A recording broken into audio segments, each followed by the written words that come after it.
आपका बहुत बहुत स्वागत है। मैं हूं आपके साथ वर्षा शर्मा और रुक करेंगे देश और दुनिया की तमाम खबरों की ओर। बड़ी खबर है, नवा रायपुर में 60वां डीजीपी आईजीपी कॉन्फ्रेंस का आयोजन। पीएम मोदी, केंद्रीय गृह मंत्री अमित शाह रायपुर पहुंचे हैं। डीजीपी आईजीपी कॉन्फ्रेंस में शामिल होंगे। रायपुर स्थित आईआईएम में इस कॉन्फ्रेंस का आयोजन होगा। इस वक्त की बड़ी खबर हम आपको बता दें, डीजीपी आईजीपी कार्यक्रम का कॉन्फ्रेंस का आयोजन, जहां बता दें कि केंद्रीय गृह मंत्री अमित शाह और प्रधानमंत्री नरेंद्र मोदी पहुंचे हैं। तमाम व्यवस्था की गई है। नवा रायपुर में 60वां डीजीपी आईजीपी कॉन्फ्रेंस का आयोजन होगा और पीएम मोदी, गृह मंत्री अमित शाह रायपुर पहुंचे हैं। डीजीपी आईजीपी कॉन्फ्रेंस में शामिल होंगे। रायपुर स्थित आईआईएम में इस कॉन्फ्रेंस का आयोजन होगा। इस वक्त की बड़ी खबर हम आपको बता रहे हैं, रायपुर स्थित आईआईएम में कॉन्फ्रेंस का आयोजन किया जा रहा है, जहां शामिल होने के लिए केंद्रीय गृह मंत्री अमित शाह, प्रधानमंत्री नरेंद्र मोदी रायपुर पहुंच चुके हैं। इस वक्त की बड़ी खबर हम आपको बता दें, डीजीपी आईजीपी कॉन्फ्रेंस में हिस्सा लेंगे पीएम मोदी और केंद्रीय गृह मंत्री अमित शाह, और इसके साथ ही रायपुर स्थित आईआईएम में कॉन्फ्रेंस का आयोजन होगा।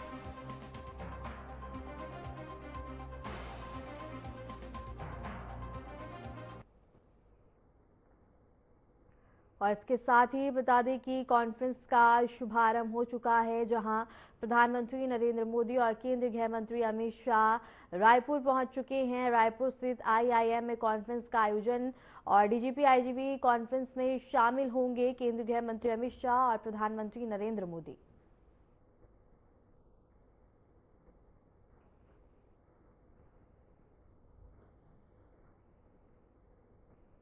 छत्तीसगढ़ के रायपुर में पुलिस डायरेक्टर जनरल और इंस्पेक्टर जनरल स्तर की 60वीं ऑल इंडिया कॉन्फ्रेंस का शुभारंभ हो चुका है। यह 3 दिवसीय सम्मेलन 28 से 30 नवंबर तक चलेगा, जिसमें देश भर के सुरक्षा प्रमुख, खुफिया एजेंसियों के अधिकारी और केंद्रीय पुलिस संगठन भाग ले रहे हैं। केंद्रीय गृह मंत्री अमित शाह सम्मेलन में पहुंचे और देश की आंतरिक सुरक्षा से जुड़े अहम मुद्दों पर वरिष्ठ अधिकारियों के साथ विस्तृत चर्चा की है। शाह ने आधुनिक पुलिसिंग, तकनीकी उन्नयन, साइबर सुरक्षा, सीमा प्रबंधन और नक्सल विरोधी रणनीतियों का गहन मूल्यांकन किया है। इस कॉन्फ्रेंस के मुख्य सत्रों की अध्यक्षता प्रधानमंत्री नरेंद्र मोदी 29 और 30 नवंबर को करेंगे और प्रधानमंत्री देश की पुलिसिंग प्रणाली को मजबूत बनाने, समन्वय बढ़ाने और संरचनात्मक सुधारों पर अपने सुझाव देंगे।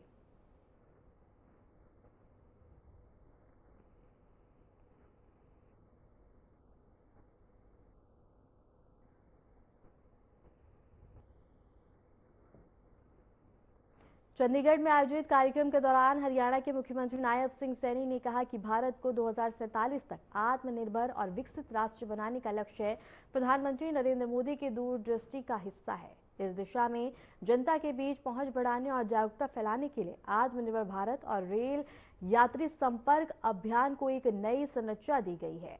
सीएम सैनी ने बताया कि पार्टी ने निर्णय लिया है कि आत्मनिर्भर भारत अभियान को रेल संपर्क के माध्यम से आम नागरिकों तक पहुंचाया जाएगा। यह अभियान रेलवे स्टेशन, ट्रेनों और यात्री संपर्क कार्यक्रमों के जरिए लोगों को आत्मनिर्भरता, नवाचार और विकास की दिशा में प्रेरित करेगा।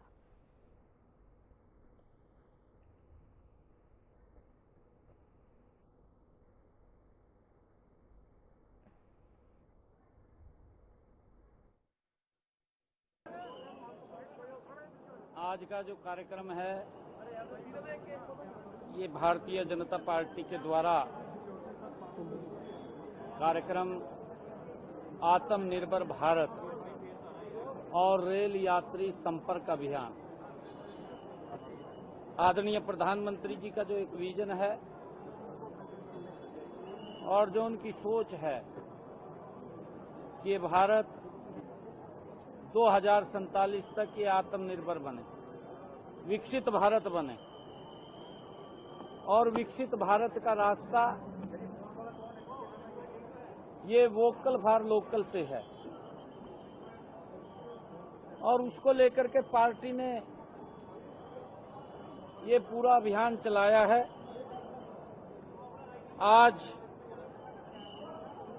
जो रेलवे स्टेशन के ऊपर हरियाणा के हमारे लगभग मंत्रीगण, सांसदगण, हमारे विधायकगण अलग अलग स्टेशनों पर पार्टी के कार्यकर्ताओं के साथ मोदी जी के उस आह्वान को, आत्मनिर्भर भारत को, स्वदेशी संकल्प को आगे बढ़ाते हुए लोगों तक ये पत्रक पहुंचाने का काम कर रहे हैं और इसमें कुछ बातें वो लिखी गई हैं ताकि यात्री ट्रेन में सफर के दौरान उनको ध्यानपूर्वक पढ़े, उनके ऊपर मंथन करे और फिर अपने जीवन में उतारे।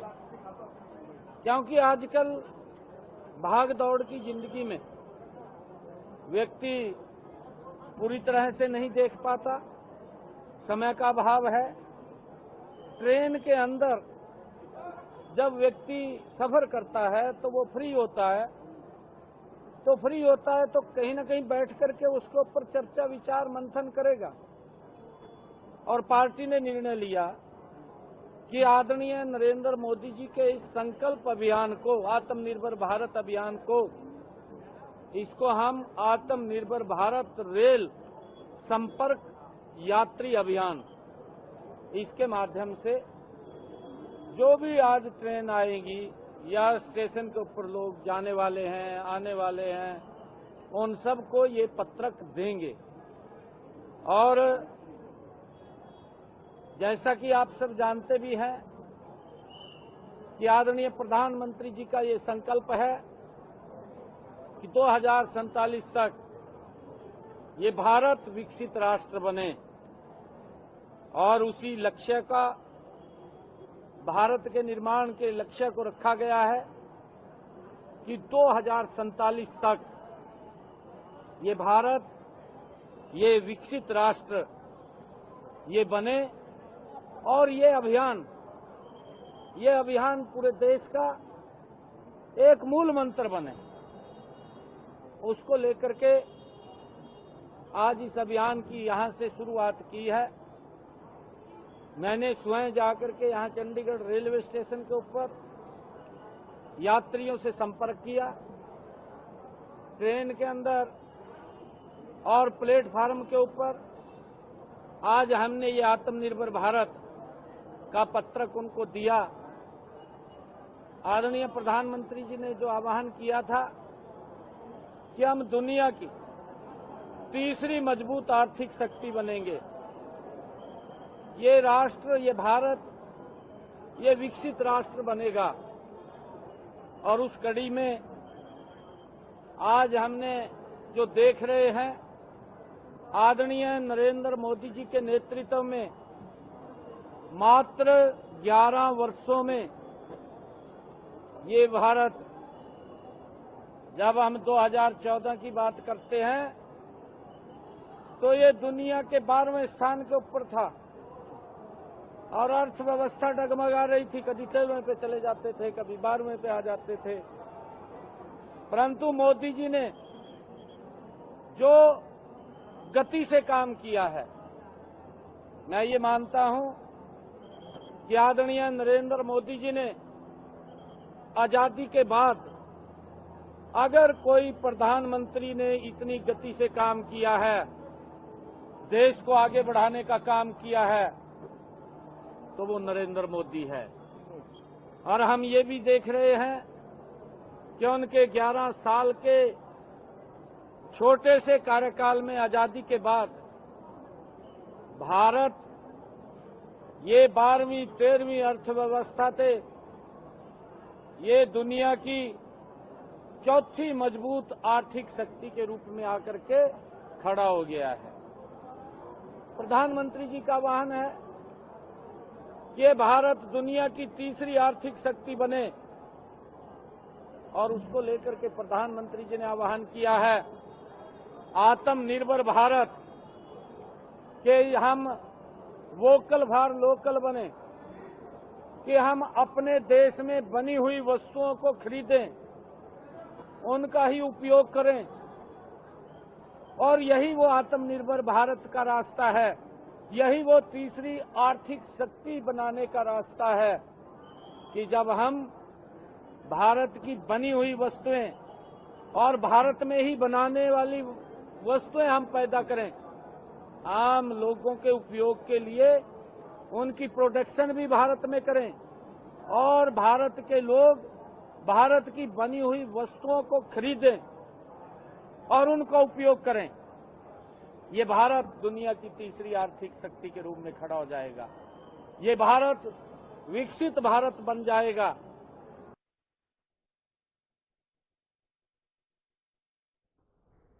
गोरखपुर स्थित गोरखनाथ मंदिर परिसर में मुख्यमंत्री योगी आदित्यनाथ ने जनता दर्शन कार्यक्रम आयोजित किया। सुबह से बड़ी संख्या में लोग अपनी शिकायतें, अर्जियां और समस्याएं लेकर पहुंचे। मुख्यमंत्री योगी ने प्रत्येक व्यक्ति की बात ध्यान से सुनी और संबंधित अधिकारी को मौके पर ही कार्रवाई के निर्देश दिए। जनता दर्शन के दौरान लोगों ने स्वास्थ्य, आवास, नौकरी, पारिवारिक विवाद, सुरक्षा और विकास कार्य से जुड़ी समस्याएं रखी। सीएम योगी ने अधिकारियों को पारदर्शिता और समाधान सुनिश्चित करने के निर्देश देते हुए कहा कि जनता की समस्याओं का निस्तारण प्राथमिकता से किया जाए।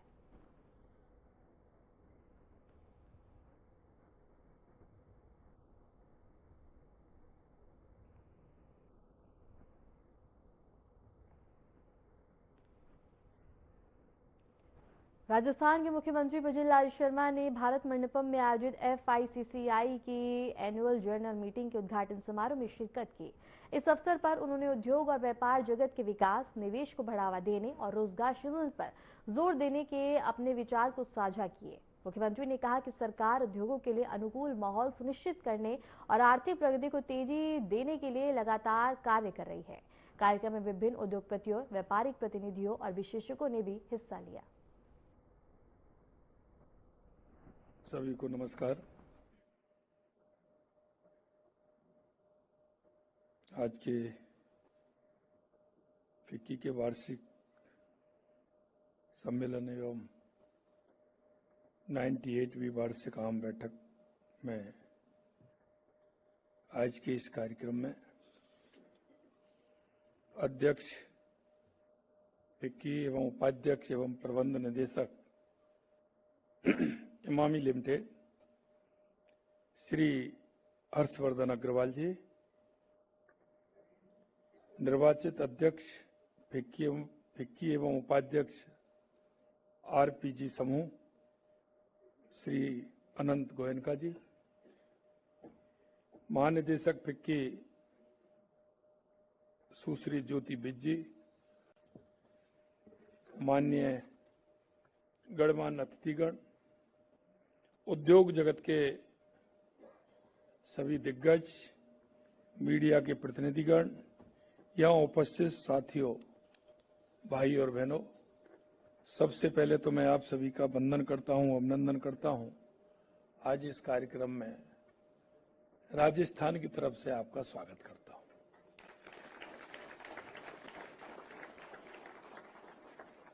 फिक्की की ये 98वीं वार्षिक आम बैठक में आप सभी के बीच उपस्थित होना मेरे लिए सम्मान और गौरव की बात है। ये मंच भारत की आर्थिक शक्ति का प्रतीक है, जहां नीति निर्माता, उद्योगपति, निवेशक, उद्यमी एक साथ मिलकर राष्ट्र की प्रगति का रोड मैप तैयार करने का काम करते हैं। लगभग एक शताब्दी से फिक्की भारत के औद्योगिक विकास की रीढ़ की हड्डी रही है।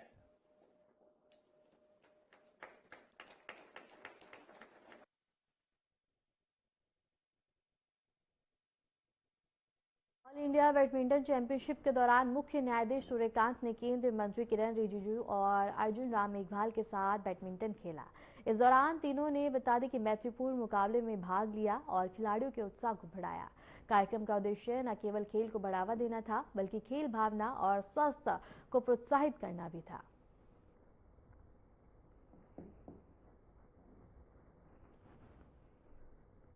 सबको नमस्कार। ये बोलने का समय नहीं है, अभी खेलने का समय है, तो मैं मेरा बोलने का समय थोड़ा कम करता हूं।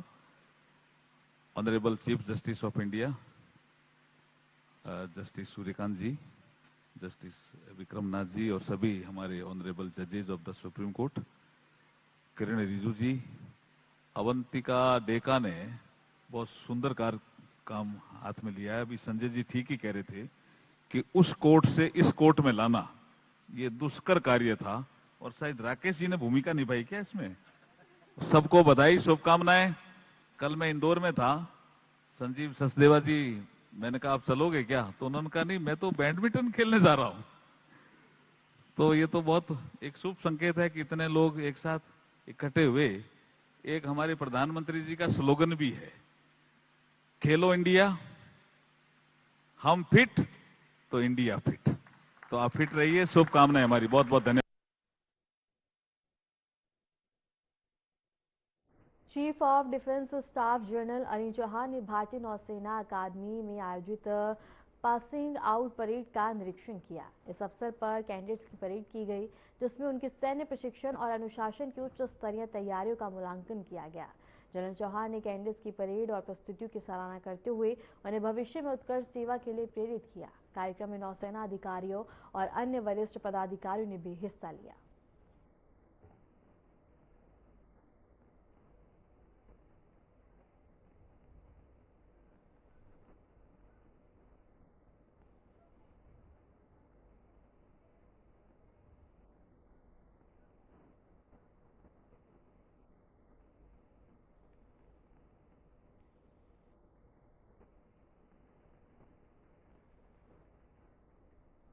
फिलहाल रुकते हैं एक छोटे से ब्रेक के लिए, बने रहिए हमारे साथ।